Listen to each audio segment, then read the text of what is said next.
Welcome to Fast Track. Over the next 8 weeks, we are going to blaze through all 66 books of the Bible. We're going to start at the very beginning and go all the way to the book of Revelation. So you better sit tight and get ready to learn a ton of information. Week 1, we're going to look through the book of Genesis, halfway through the book of Exodus. So let's get started. In the beginning, God created the world in 7 days. God said, "Let there be light." He said, "I'm going to create stars, moons, the sun. I'm going to separate the water from the land. I'm going to create trees and plants and fish. I'm going to make it a beautiful place for people to be. I'm going to create animals." When God got finished, he said, "This is good. I am pleased with what I created." But God wasn't done yet. He said, "There's so much more that can be done." He said, "I need somebody here with me to have relationship with me." He created the first person in his image. The person was named Adam. He looked at Adam and said, "This is good." But he said, Adam needs a helpmate. Adam needs a partner. Adam needs someone to be with him. I look at the animals have partners. I'm going to create a helpmate and a partner for Adam. He put Adam to sleep one night. And as Adam was sleeping, he took out his rib and he created Eve, the perfect partner for Adam.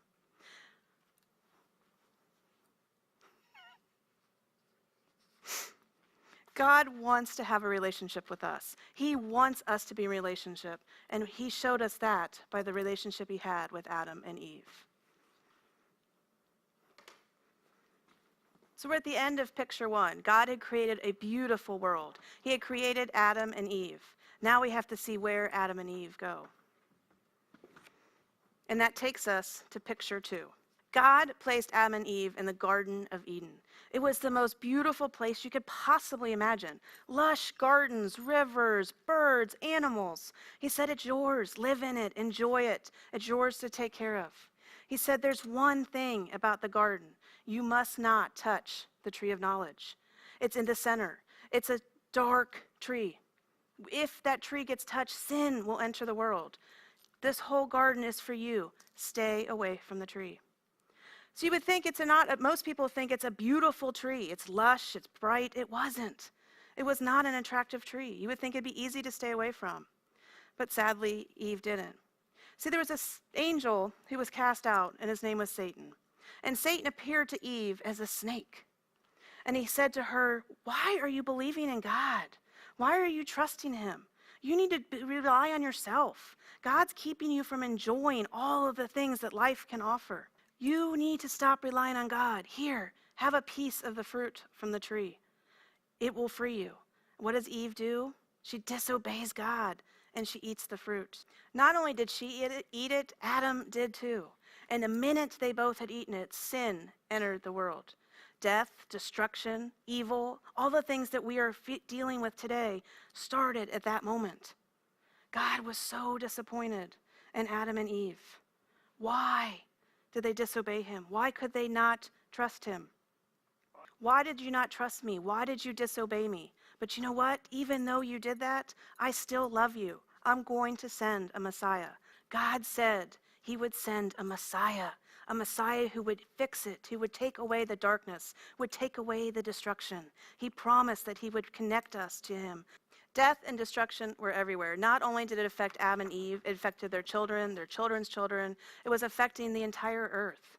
God said, "You need to trust me even through the death and destruction." For generations after Adam and Eve, people kept disobeying God, not trusting him. They were corrupting the world to do bad things. God was sad. He looked down and he saw Noah. He saw Noah trusting him, obeying him. So God comes to Noah and says, "I have a plan to alleviate all the death and destruction. I need you to build an ark." And it wasn't just an ark. Think of the boats that we've seen. It was huge. It was over 3 stories tall. The deck was the size of 36 tennis courts. It was over 450 feet long. This was a serious boat. Think about back then. They didn't have power tools like we have. But Noah said, "Yes, I will do it. I will take this on." And he started building the ark. God gave him the instructions to take 2 of every kind of animal and to invite everybody who wanted to come with him. But sadly, nobody did. But Noah and his family got on the boat. They had all the animals, and it began to rain and rain and rain for 40 days and 40 nights. It never stopped raining. The entire world was flooded. Well, eventually, one day, the sun came out, the waters receded, and the boat landed on land. The sun came out, the waters receded, and God placed a rainbow in the sky. And he said, "This is my covenant. This is my promise to all of you that I will never flood the world again." He told Noah and his family, "Go out and enjoy this freshly washed, beautiful land. Go out and populate, spread out, and enjoy." But once again, they didn't obey God and trust him. So we finish at the end of Noah. Noah is supposed to go out, populate the world, and spread out. But they kept disobeying him. They didn't do that. They stayed right where they were. And as they populated that area, they stayed in disobedience. They weren't trusting the Lord. And the Lord was sad and disappointed in what he saw of his people. Instead of spreading out like God told them to do, they decided to build a tower for themselves. Instead of waiting and listening to God, they thought this tower was going to solve their problems. At that point in time, everybody there spoke the same language. It was at that point that God changed their languages. They all started speaking different ones, just like we have today. We have hola and bonjour and ciao. People were confused. It sounded like Babel. Hence, we call it the Tower of Babel. Nobody could understand each other. And it was at this point that God took the people who spoke the one language and sent them off to an area. And ones that sent one language went off to another. He forced them to spread out. But even though they spread out, they still didn't trust him. They still didn't obey him. Out of all those nations that separated and spread out, God saw a man named Abraham from Ur and said, "I'm going to make him a great promise." So God came to the man Abraham, and we said that he made him a great promise. Well, the promise that he made to them was that they were going to have a child, and that child would have many descendants. And through those descendants, one of them would be a special son, a son that would come and help reconcile the people to God. And he also promised him that in all these descendants, he would give him a great, powerful nation and give him great land to live on. But he told Abraham, "I want you to leave your family, and I want you to go. I want you to go, and as you're going, I'm going to tell you where I want you." He even decided to take his nephew Lot with him, who caused a lot of problems over the years. So Sarah and Abraham waited and waited for years, but no child ever came. And as they were waiting, they started disobeying God. They made some really bad decisions. But in all of that, God kept his promises. He gave them a baby about 100 years when they were about 100 years old. They were so overjoyed that they finally had a baby of their own. They named him Isaac, which means laughter. When his son got older, God said, "Abraham, do you really trust me?" And Abraham said, "Yes." So God said, "I need you to take your son Isaac to the altar as a sacrifice." Abraham said, "Okay, I'll do it." Can you imagine their precious son they waited so many years for? But Abraham obeyed God. And as he went up to the altar, God had replaced a different sacrifice. God didn't want Isaac. He didn't want to take him his son, but he wanted to make sure that Abraham truly trusted the Lord. And just as God had promised, he gave Abraham tons of descendants. And one of those descendants from Abraham was baby Jesus. How awesome is that promise of God? And we pick up with Isaac's life. Isaac has grown up, and God says, "Those promises that I made to your father." So here we are at picture 6. Picture 6, we pick up Isaac's life. God said, "Trust me for the promises I made for your father." As Isaac grew up, he ended up having 2 sons, Jacob and Esau. Jacob was the younger son. We're going to call him the wrestler, and we're going to see that how he wrestled later. We're going to say the 12 on his shirt was because he ends up having 12 sons. But the important part of Jacob's wrestling shirt is the L. For Jacob was a liar. He was a deceiver. You see, because Jacob was younger, he wasn't going to get the family blessing. He ended up tricking his father into giving him Esau's blessing. His brother was a big, burly, hairy guy, and Jacob wasn't. So he had to figure out how he was going to deceive his father. So he put lamb's wool on his arms, went into his feeble father's bedroom, and tricked him into giving him the blessing. Well, rightfully, Esau was angry. He was mad, and he tried to kill Jacob. Jacob ran away. When he ran away, he fell in love with a girl named Rachel. He lived as his uncle Laban. But what Jacob's is going to find out is the sting of deceit. Because you see, Laban tricked Jacob into marrying not Rachel, but Leah, her sister. He felt that, pain of what it means to lie and deceit. It was at that point God came down and wrestled with Jacob. Why do you keep disobeying me? Why are you a liar? And Jacob said, I get it. I'm going to start obeying you. I'm going to start following you and trusting you. God won the wrestling match, and after the match was over, he changed Jacob's name of liar to Israel. And from that point, he went down a new path. He went back and made up with his brother Esau. He went on to having a great life. And in that great life, remember the 12 on the jersey? He had 12 sons. He loved them all dearly, but there was one in particular that he loved the most. Israel's favorite son was named Joseph. Israel took such great care of him. At one point, he gave him a coat of many colors that Joseph just loved. And that was the last straw his brothers could take of him being the favorite. One day, they ambushed him in a field. They took him and sold him into Egyptian slavery. Not only was that bad enough, they went back and told their father that he had been killed. Israel was devastated at the loss of his son. Well, Joseph was in slavery for some time, and a man named Potiphar came and bought him. And it worked well for some time. Joseph was happy, but things started to go bad and happened, and it ended up that Joseph was thrown in jail. Think about all that Joseph had been through, but through that entire time, he never stopped trusting God, never stopped relying on him. He wanted to believe that it was going to get better. Well, it would happen that Joseph could interpret dreams. He helped a taster and a baker at one time. And then when it came to the Pharaoh needing a dream interpreted, the Pharaoh had a dream of 7 fat cows and 7 skinny cows. And he needed somebody to interpret it. And they remembered that Joseph had this ability. So the Pharaoh was so excited, he sent for Joseph.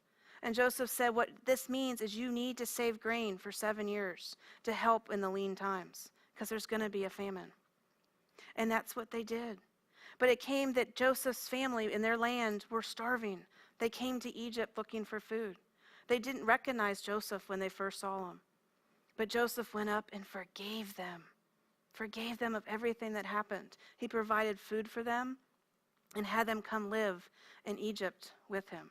So the families reunited. They're in Egypt. Even in dark, evil situation, God can use that for good. We find the end of Genesis, Israel dies. There's a renewed commitment to the Lord and forgiveness. And it comes the time that Joseph ends up passing away as well.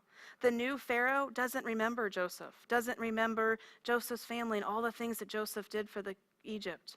And he enslaves all of the Israelites. All of the descendants that came are now Egyptian slaves. So we find the Israelites enslaved in Egypt. They were forced to take straw and make bricks day after day, hour after hour. For over 400 years, they were doing this. But the Pharaoh was worried. He saw that the Israelite numbers were growing. He didn't want them to overtake the Egyptians. So he said, any boy that is born to an Israelite will be killed. Well, it happened that a boy named Moses was born, and his parents did not want to have him killed. So they hid him. They ended up putting him in a basket and setting him off in the Nile River. What just happened, the Pharaoh's daughter found the basket in the reeds and took Moses to come live in the palace with her. And as Moses grew up, he saw his family, his descendants, toiling away all the things that were happening to them. And it made him mad and it made him angry. He ended up killing an Egyptian. And he got scared and he took off to the wilderness. He ran off to Midian and lived there for over 40 years. While he was there, he married a lady named Zipporah, learned the family business from her father. He learned how to tend sheep and take care of them. It was one of those days that he was out taking care of the sheep that God appeared to him in a burning bush. Can you imagine, guys? You're out in the desert, you're tending to your flock, and you see a bush completely consumed in flames, but it wasn't being destroyed. So Moses came closer to the burning bush, and he heard God talk to him. He said, "Moses, I need you to deliver your people from Egypt." Moses was like, "Are you kidding? No way am I going to deliver the people from Egypt. I'm not a deliverer. I stutter. I can't talk in front of people. God, no."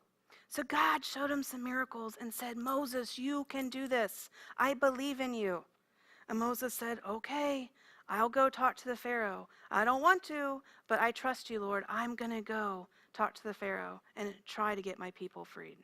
And that takes us to the end of picture 8. Can you believe we've gotten this far? We are going to look now at what happens when Moses goes and talks to the Pharaoh and all of the things that God does to help free the Israelites from Egypt. So picture number 9. We see Moses coming in to talk to the Pharaoh. God has a plan. He knows exactly what's going to happen, how he's going to deliver his people from Egypt. Think about how Moses must have felt walking up to the Pharaoh. But he did. He said, "You need to let my people go. You need to free them." And the Pharaoh said, "No." So Moses had a staff, and it turned into a snake. And the Pharaoh said, "Yeah, no deal. It's not going to happen. Sorry." Moses said, "I'm going to show you. Bad things are going to happen if you do not let my people go." That's when the Egyptians were going to have to face the 10 plagues. Now, this wasn't something minor like a lot of rain or a bad thunderstorm. There was complete darkness. There was frogs covering everywhere, insects, gnats. People were getting boils, big pustules all over them.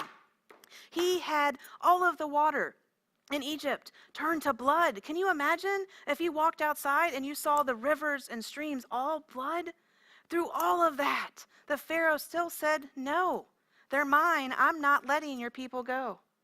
Well, it came to the 10th plague. The plague, what we know as the Passover.